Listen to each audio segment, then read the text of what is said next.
Hola, mi amigos, mi amigas, ¿cómo estás? Estoy muy bien. ¿Por qué?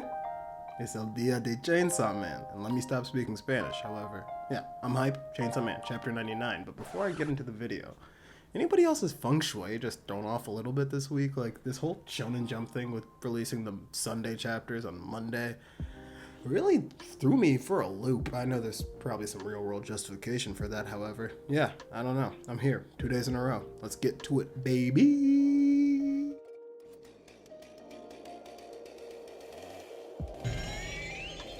So we confirmed a lot of interesting information during this chapter, and what I believe is most interesting is this theory that everybody and their mom's been throwing out. Chainsaw Man, Denji, and Asamitaka go to school together. And since they do, that kind of entertains this whole thought about Asa potentially being a love interest for Denji. And obviously, as information in this chapter dictates, that could actually very much so be a thing via this sort of relationship which the War Devil and Asa share, housing in the same vessel. But I'm getting ahead of myself. To begin the chapter, Asa wakes up in the sweltering heat of Japan wondering what in the world happened last night, not even realizing if it's reality or not, but this interesting situation happens. A hallucination of the War Devil version of Asa, appears and says, "Hey baby girl, this is real." And as they sort of go through this conversation where, you're just trying to pinch yourself and figure out if you're really in reality, a lot of interesting thoughts popped into my head. When Asa made the contract with the War Devil, it occurred in a very similar manner to Denji's. However, there was one little stipulation which I think is going to be the differentiator and why Asa has this sort of situation in which the War Devil can take over at any point. Sukuna. When Asa made the pact with the War Devil, it stated that for you to have life, I will have your body. And that's slightly different than what occurred with Denji. So Denji had spoken with Pochita plenty of times in the past, and during some of those conversations, Denji had stated that, hey, if you are one of those devils who can take over bodies, I want you to do that if I pass away. And whenever Denji did pass away that sad day with the zombie devil, the difference is that whenever Pochita joins bodies with Denji to create this new hybrid form individual in Denji and just, give him life, he said that he just wanted to see Denji's dreams play out. Asa, on the other hand, had to give her entire body, her sense of self, in order to get her life back. So I don't think this version of Asa, the War Devil version, is in the same vein as a hybrid version of Denji. I feel as though they are two individuals separate, Asa and the War Devil, housed together in one vessel, which will definitely be some very interesting thing, and I think that's what's actually going to lead into Asa being able to be a love interest for Denji. However, through their conversation, obviously Asa realizes, I guess this is real life. She sees the TV, she sees that Mr. Tanaka and the class president were executed the night beforehand, and she knows that, I remember the exact situation that went on to actually make that happen. So she heads off to school because, the War Devil says, act normal, be a regular human being. If you don't go there, I'm gonna off you, which is an interesting thing I have to say because although we know that devils can survive on their own for a period of time and being outside of the vessel or the host which they are bound to, Denji, whenever he went to Beep Boop Bop Makima, took out Pochita, knowing that Makima only knew the scent of Pochita and not him. So they were able to, disjoin bodies. We can say the same thing could potentially happen for Asa. She could potentially be able to live, and even if it's only for that short amount of time, Denji did still need blood afterwards. They can survive on their own without that devil. So I don't think the devil has to stay inside of her, but I think the reason why is just because of what he mentions. I found this button from another devil who actually was bopped by Chainsaw Man, and I know that this is a button of the uniform which goes to your school. Because of this, Asa and the War Devil are kind of in a symbiotic relationship. It's not as much that I believe the War Devil needs Asa's body. I believe it's more so the fact that this is the closest the War Devil has been to attaining Chainsaw Man. And attaining, I know she says that they want to beat Chainsaw Man within this chapter, but I do not even think that's the case. I think that it'd be odd for one of the four horsemen, we got this entire big theory flowing around stemming from Chainsaw Man Part 1, one of the four horsemen, the War Devil. I don't think that her in contrast to Makima, another one, potentially conquest or control, has too different of a motive. If Makima didn't want to completely obliterate Chainsaw Man, she just wanted to control him so that she could take over the world, you know. I think that the War Devil is going to be trying to attain Chainsaw Man for a very similar reason. But we know that school is not Asa Mitaka's favorite place to be. Whenever she tries to show up there, she's just, hesitant. Class president and Mr. Tanaka, the only two people who she knew beforehand, are both gone. She killed Bucky. There's already, sort of disdain put towards her in the eyes of her classmates. So even if the War Devil's making her go there, you know that she just doesn't want to be there. And this is a little shout out I gotta give to the War Devil. Chainsaw Man always has this interesting way of depicting like real life situations, like Denji, a young naive individual trying to learn about the real world, learn about women, the things he wants, and he just goes through all the toils and pains of all that. Asa Mitaka, a woman whose parents passed away at a young age, killed by a devil actually, has no sort of parent or parental figures in her life. And you know what the War Devil's gonna give her this series? That exact thing. It's funny to see how Asa, through her interactions with the War Devil, is actually like stepping outside of her comfort zone. It's kind of beautiful to see. And as she's completely just despairing going to school, we get an interessante introduction. Yoshida, individual from Chainsaw Man Part 1, introduced in Chapter 55, if I'm looking back correctly. But he is a hunter. And Yoshida and Asa begin to talk. The War Devil speaking to Asa like, hey, ask this dude if he knows about the Chainsaw Man. And Asa talking to this person who's not there. It's like, no, please, no, I don't want to talk to this guy, just some young girl stuff. However, the War Devil right here takes over her body. And this is what's some more interesting stuff. I was talking about it a little bit earlier, however. I think it's just due to that contract that she's able to completely get taken over out of the body. I think that they house one vessel, and obviously, as it's mentioned, she just has half of her brain left. But it's just this interesting concept, this way that the War Devil's able to just spring out and take over the body. And you see that it's fully taking over. The scar comes back whenever it happens. Yoshida's a little bit confused. And I think Yoshida's lack of expression, his lack of a response to the War Devil is what actually prompted the War Devil to ask him that question. Hey, you want to be my boyfriend? After they talked about if he knew where Chainsaw Man was and if he really is in the school.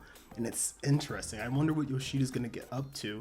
But I think Yoshida, potentially, due to the end of this chapter, maybe calling it quits soon. It's realistic that Yoshida has been realized by the War Devil to be hiding something. I think that any high school age individual who's asked some random questions such as this, very specific, literally sees a scar appear across the woman's face, knows that something weird's going on, and likely they'd be a little bit stressed out, or they'd be a little bit weirded out to be in that situation. But only the crazy, you know what my guy Kashibe said, only the crazy people are the people who look the craziness in the eyes and just don't react to it. And the fact that he's not reacting to the War Devil is really what made the War Devil kind of go, huh? And as it latches onto her, I've been mentioning this in the previous video, I haven't seen too many people talk about this, but I think this really needs to be a topic of discussion for the War Devil. The War Devil is able to, as mentioned in this chapter, use individuals or anything which is its for itself as a weapon. And like I was saying, that does not just mean physical weaponry. Things such as information, such as the psychological warfare which goes on during any sort of conflict, is going to be apparent in this chapter. And that's why I'm interested to see what occurs with Yoshida. Is Yoshida going to be physically taken over by the War Devil in order to kind of coax out information of him? Or is it just going to be in this psychological way, where Asa Mitaka interacts with Yoshida, starts up a relationship of some sort, coaxes out the information slowly but surely, figures out who he is and why he has some sort of tie to Chainsaw Man? I don't know. I really don't. It's a theory. A film theory. And the War Devil, as I was mentioning, can turn things into weapons, and it has this plan. The War Devil says, if that boy fell for me, it would make him mine, you know? I could turn him into a weapon then. I want to turn as many humans into weapons as I can to go to war with Chainsaw Man. And I know he wants to beat the Chainsaw Man, but like I said, it doesn't make sense for Asa Mitaka, for the War Devil, to truly want to kill Chainsaw Man. This power, which has the ability to erase any devil from existence. I think one of the four horsemen, a powerful devil such as the War Devil, would be mistaken to take away a power such as that. What would make more sense is to get that power under its hand, just like Makima tried to do, try to control it. And although he's not the control devil this time, it's something very, very similar. A lot of the devils in this series, especially the stronger ones, these humanoid types, they play a game of manipulation. Think of everything Makima did. And I think that's exactly what the War Devil's gonna have going on in this series. And I'm talking a little bit out of order, but I think you guys get my points. I'm kind of just trying to do a little bit of a format for this video, just where I'm trying to talk through more so ideas relating to the chapter. However, Asa, she's sitting here, kind of dumbfounded. She finally really realized at this point, like, this is reality. And this is a fricked up reality. I have a devil inside of me. I murdered people. The people who I freaking only ones who I kind of knew and kind of liked. And now we're trying to defeat Chainsaw Man. I need to talk to a devil hunter. But I was laughing. Before I even like flipped to the next page, I already knew. Asa, are you stupid? The War Devil's inside of you. The War Devil just speaks back like, nah, bro, we share our thoughts. And if you have any dumb thoughts, you'll just like that. And since that happens, she just kind of agrees. Okay, what's your goal? What are you trying to do? And she just says, I'm trying to beat the Chainsaw Man. After that, I'll give you your body back. And this is why I really think that, like I've been saying, she's trying to control the Chainsaw Man. I think that even the War Devil might want the Chainsaw Man's body, potentially. We've seen that devils are able to use, if not have, use two different abilities. The Doll Devil also used the Darkness Devil to power itself up. What if the War Devil combined with the Chainsaw Devil to really brolic things up? I don't. But to carry out their plan, Asa obviously has to go to the Devil Hunter Club. She figures out that through that earlier conversation with Yoshida, that Chainsaw Man, if he's anywhere in the school, he's right there. And interestingly enough, they get paired up back together at the Devil Hunter Club. Asa alongside Yoshida and one other individual. And I don't know if this one other individual is going to have any sort of crazy stuff happen with her, but it's going to be very interesting to see what sort of relationship Yoshida and Asa proc. There's already been this like sort of awkward, embarrassing situation where in grade school type shit, oh, you want to be my boyfriend? And that dude said, no, we must remain focused, brothers. Come on, guys. Not every one of them deserves us. You kings. Hey, you women. You queens. I don't know, though. I hope you can follow my thoughts this video. I was kind of just rambling through a bunch of thoughts that occurred during my head during this chapter. We'll probably have another video out on this week, whether it be the chapter or just some more of these thoughts. However, another very interesting thing I was thinking about, just, fully off the headcanon type shit. This is not anything real. However, what is the deal with the Four Horsemen? I wonder if they had any sort of collaboration going on amongst them, or if they're all in this sort of feud to bring about the apocalypse by their way of a choice. Makima, obviously, we already know this, was trying to take over the world via the power of Chainsaw Man. She was trying to eradicate things which she didn't like from the world and kind of just trying to have her own semblance of control around the entire thing. And what if the War Devil's doing something similar, trying to take over the world by its own means? And by the means of war is obviously a bit more terrifying than like the controlled chaos of what the controlled devil would do. She's trying to take away the strongest ability, the ability to eradicate things from its existence, the Chainsaw Devil, and use it as a weapon. And what would this weapon truly be? What would it do? But like even me and my brother were talking, I wonder, since there are two separate individuals within Chainsaw, it's Denji and Pochita. Pochita the Chainsaw Devil, the Chainsaw Man. Can she truly control Denji even? On some Sukuna shit. Like if you actually tried to use an ability on Yuji, it doesn't work on Sukuna. If you tried to use your psychological warfare, try to turn Denji into your weapon, will it turn Chainsaw into it?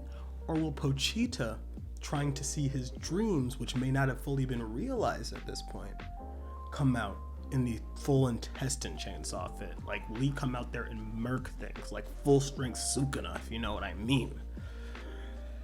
I don't know though. Chainsaw Man, Chapter 99. We're almost at 100, lads. We're almost there. That's going to be a cool one. Obviously, I know that my boy Tatsuki Fujimoto is going to have some cool shit for us in Chapter 100, but Chapter 99 was a fire guy, too. I don't know. A very good chapter. I'm definitely going to have some more stuff coming out on this week. However, this one's probably already getting long, so hope these thoughts sounded good. Hasta luego, mi amigos.